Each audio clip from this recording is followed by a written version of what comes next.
Tier lists are common practice amongst the general populace, Let's talk about cocaine. It makes my wiener stop working. yours truly included. In a subversion of expectations, this tier list will combine all multiple leaders of a single civ into a singular entity. The implications of this discovery are far-reaching, dwindling the numbers of eligible candidates as no bachelors are included, meaning the regular rectum ravagers are not present in this radical interpretation of the tier list. Except you stay. Bottoming out as the royal flush of festering shits is Team Avatar if they possessed even-numbered chromosomes. I'd feel more excitement at the prospect of a penectomy before having to play 2 out of the 4 being Eleanor and OG Victoria. Elizabeth isn't much better, possessing such abilities as 3 gold per district and 2 free trade routes. Well, at least I'll be able to afford both the therapy and neuralizer needed after embarking on a mega campaign with these 4 leaders. Not that you'd be able to complete that arduous task, as a few days after the police would find your brains splattered against your wall. Sherlock's latest bang is a substantial improvement, however even that is not enough to make up for the Powerpuff Girls if the professor spilled a beaker of Habsburg genome into his concoction. I almost made to put this dynamic duo as last, however the revelation that Mansa can eventually earn enough to even bribe cops into ignoring his ethnicity was reasonable enough doubt. That impressive skill set saves the Molly team from the dredges of dead last when you consider that unlike the Batman villain England has, Mansa isn't required to carry a truckload of special ed kids. He only needs to carry 1. You may be forgiven for thinking the man who can purchase books is a grand choice as they even provide production. 2, in fact. This is all, of course, before realizing you failed to consider Uncle Sam has had enough of getting my bank account to tweet out #MeToo and started coming after symbiotas. And the production debuff isn't even separated by tax brackets. All of this to say, while they may not secure the honor of dead last, anyone that does resolve to go up against Shaq and Kobe from the clearance aisle is still in danger of getting RICO'd. The next selection isn't nearly as top-heavy as the previous 2 installments, if they can be called that. It's JoJo's Part 3 all over again if the main characters were engaged in a mid-off in central Cairo. While neither Cleo is so generationally abhorrent that I'd hire a hitman to kill my family and hide my antidepressants, they're at best C tier. Ramses, meanwhile, when he isn't making attempts to gaslight 16-year-olds, is busy obtaining a smidgen of culture, just a drop, 15%. Don't be too generous, none of which can be classified as bad or even below average. However, in this cutthroat competition, Egypt is going to get used harder than a naive 18-year-old white Instagram girl in a Saudi fetish dungeon by most other entrants. Our next entry has an impressive total of 5 leaders. 2 of which can actually lead. You see, basing an entire civilization around one leader's ability probably wasn't the most optimal decision. 50% of a Eureka instead of 40? Well, fuck my titties and make me moo in pleasure, that's value savings right there. The Crouching Tiger is by far the leading cause of unique unit-induced suicides, as at least Scythia's horse archers can drive by Cyrus's block before he can formulate a proper response. The only positive I can conjure up is that the name matches its resume. Position is this? The Crouching Tiger. The Great Wall proves adequate for culture, but the truly impressive thing here is Eureka's for Wonders, something only Qin Shi Huang can take advantage of unless you want to play the new VR Walking Dead game with clubs and rocks as your weapons of choice. Against the 4 horsemen of Beijing sounds European enough to me. The others are just taken advantage of. Chuko News were replaced with Chris Hansen's take on the art of war, providing a single turn of a city's yields if your spy is successful. The LARPer will bring back the Warring Kingdoms period by shattering China again if his fat ass takes command. Kublai Khan's mother should have swallowed, being as effective as Joseph Stalin was conservative. Yongle and his leader ability are the only thing keeping these cataclysmic quintuplets from emigrating to 1930s Germany, proudly displaying a 6-point star on their chests for a quality of life improvement. Speaking of Kublai sans Khan, ever since Genghis himself rolled out of the grave and snatched that title back, the only thing propping up Mongolia is their civ abilities and Genghis' his force multiplier after catching some horses lacking, adding in Genghis's impressive tactical genius on full display by orchestrating an extraction and distribution of the target's nudes, proving effective propaganda, increasing his troops' fervor by a considerable amount. The combination of this and the Keshig saved Mongolia from the bottom despite Kublai's best efforts at self-defenestration. India represents the Fresh Prince if Will Smith's senile granddad, whose dating preferences matched the minute section of a clock, was sent to Bel Air instead of him. I touched one little girl. And my mom got scared and said, "You're moving with your auntie and uncle in Bel Air." Now, there is a caveat. If we include nuclear weapons, Gandhi carries India to the top placement, I think we can all agree. While the faith ability might help you obtain religious settlements, the others require too extensive micromanagement for too little a reward. As for Chandragupta, that's more like it. Buddy and his elephants take Dharma, Stepwells, and shoves it right up your ass until you give up your entire empire, only to repeat the process 10 turns later, rectifying their atrocity that is Gandhi. But not a complete amendment, as the biggest injustice here is the character model. If I was Indian, I would have completely banned this game, with perpetrators being punished by 5 years hard labor of playing nothing but Kublai Khans, despite the American who concocted this atrocity. Civ 5 Gandhi is a much more endearing depiction, unlike this. What the hell was Firaxis expecting us to say when they took the 90-year-old crack addict who lives on the corner of my street as inspiration? Oh my god, here he comes. Look at how his chest caves in, my goodness. Average TCLR subscriber behavior. Catherine and her alter ego off a lethal dosage of acid are exemplary enough in their own right, piling on Eleanor and her abilities being more effectively utilized with France as opposed to the result of intergenerational inbreeding they got going on with England. And the French catch a dub for the first time since 1918. Except this time they didn't have to take Uncle Sam's golden shower to do it. The cornucopia of cultural development, also known as the Court Festival, really steals the show more so than Eleanor's abilities, which take a while to complete. Who wants Suleiman? Now who wants Suleiman without Janissaries or Ibrahim? What the fuck did they do?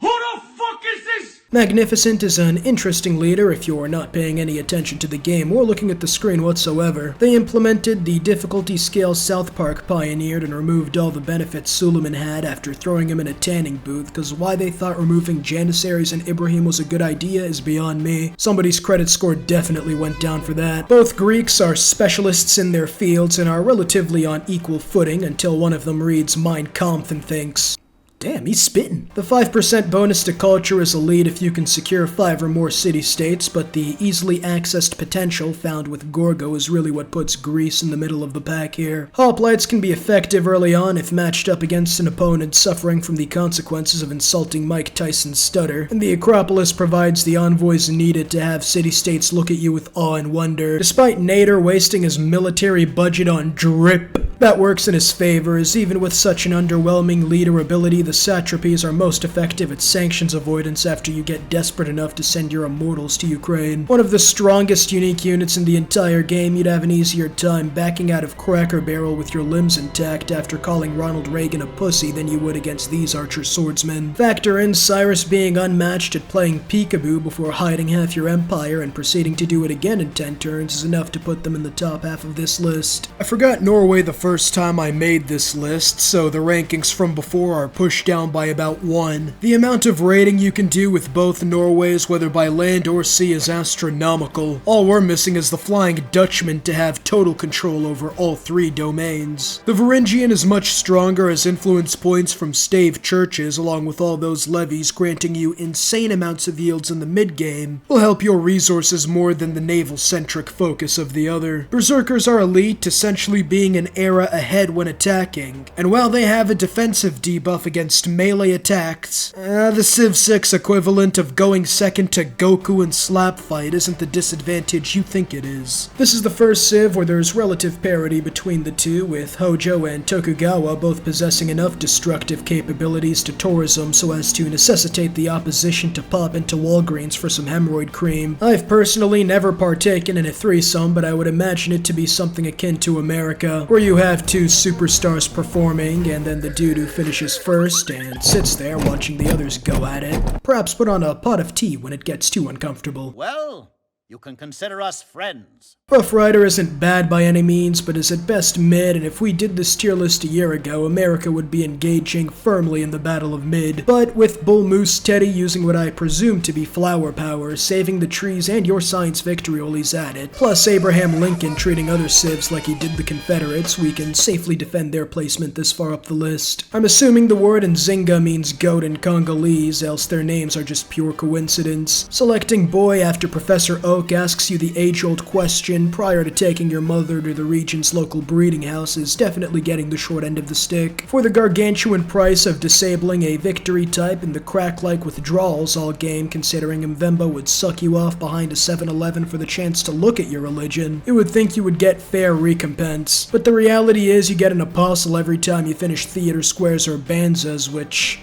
yeah, I'd like one wig, please. Lady Thick Thighs doesn't seem so thick anymore since Nzinga takes her ability and upgrades. Being on the same continent as the capital is a much easier task than within 6 tiles. Wielding the power of the 4 Arab S's of Sand, Slavery, Sharia, and Saladin, Arabia is one where the civ abilities alone would have them firmly placed in the top 10. After staking outside Mvemba's house and snagging any prophet which passes by, Arabia is always able to found a religion no matter what. Gonna send Wario and the Gingerbread Man into a tantrum when they discover all the great prophets completely sold out of the area. And while I've never seen this camel before, must be a new breed, it proves itself effective in medieval era combat nonetheless. Alongside the 10% boost to yields and coupons saved up to build religious buildings for dirt cheap, combined to make Vizier one of the elite civs in the game. And then you add in Big Dick Saladin, who wears the armor much better than other wannabe warlords, doubling the flanking bonuses, which is unheard of. Any peace agreement will require you to zip up his pants when he's done as the starting point for any negotiations, with 4 combat strength instead of 2 means you could even have Lana Rhodes on the casting couch and you'd still come out on top. Korea alone is enough to put him in the top 4, but factoring in that both Sejong and Siondiak have abilities that would necessitate possession of a spare change of underwear, you see why they're deserving of the top 4 placements. Sejong's leader ability is definitely the weaker of the two, as no doubt later on you can post a video on oddly satisfying watching all 10 civics you get pop up on screen, but early game, well, 40 culture isn't exactly a game-changing amount. Korea's is a much more practical, as 3% per promotion means 5 to 6 cities is usually enough to launch telescopes, while Unga is still learning what fire does to a motherfucker. I'm not gonna lie, before the last update, Rome would have been no better than absolute mid. Trajan is an Aurelian and would be inadequate for the task of having to do the heavy lifting required for Caesar and his 200 gold per encampment. A paltry sum that would barely be enough to purchase Trajan his refreshments while he's doing both their jobs. But now with the both of them on fairly equal footing, and well, perhaps Trajan isn't the top dog anymore after my last video, they are more than deserving of a top 3 placement. When I first saw Ludwig, I thought he would be some sort of domination-centered leader since A, I don't think Firaxis would make the obvious choice for a domination-centered German leader, and B, he appears to have just retired from a war council where in his anger at the evident lack of brain function amongst his commanders, he traced the fortifications he needed constructed on his chin. His leader ability, however, is muy bien, no doubt enough to win a culture victory pre-medieval era, something not seen since Wario was caught stealing every instrument before anybody else could figure out what an instrument was. And Frederick, while his city-state ability has a reminiscent aura found in abundance at the local dog park, wields the other German abilities that are some of the best in the entire game. You add in a frontman like Ludwig and all Frederick has to do is make sure his top dog is hydrated with Julius. There should be no doubt about which duo takes gold unless Nebuchadnezzar is released in a new leader update and is at least D tier. Basil is already the second strongest leader in the entire game. His persistent dominance is nothing short of a war crime. I'd sooner let EDP 445 teach at a preschool unsupervised than I would let the DILF near horses unsupervised. At least one isn't a direct cause of the fall of civilizations. This alone is a top 3 ability, even if Theodora decided to continue stripping on the side to afford the refreshments needed for Basil to carry unperturbed. However, in a shock to many, this relationship is more of a...